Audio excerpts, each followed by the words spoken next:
The next few weeks, the next coming days are going to be very tense as we wait to see how the military reacts to this huge uprising. And it really could go either way at the moment. The military itself does not have a history of backing down. It has a history of violently suppressing any kinds of pro-democracy movement.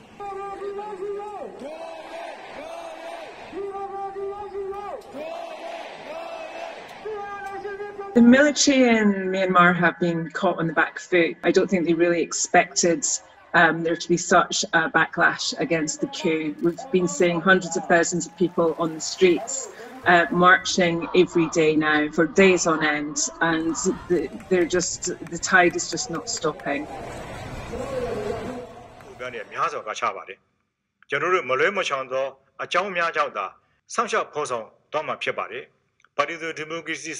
What we've seen so far from the military is an increased presence of troops on the streets. We have seen some forms of violent crackdown.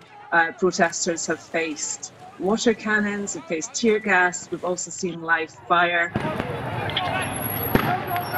We're seeing the internet being switched off now for 3 nights in a row, and that is causing people to fear what's going to happen while their voices are silenced.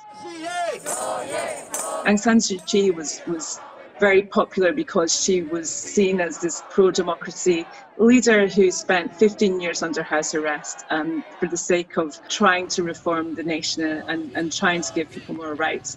So first of all, people don't want to let go of that democracy, and they're very angry that they have voted overwhelmingly for Aung San Suu Kyi and her NLD party, and that has been taken away from them. They feel very disrespected by the generals.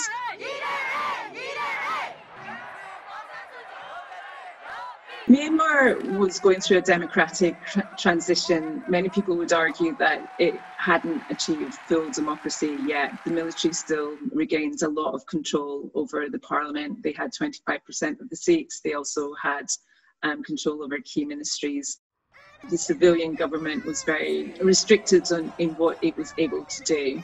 So it was already an experiment with democracy. There was a facade of democracy, but it wasn't full democracy. This coup has set the country back even further in terms of democratic rights, and it will take a long time to recover from that.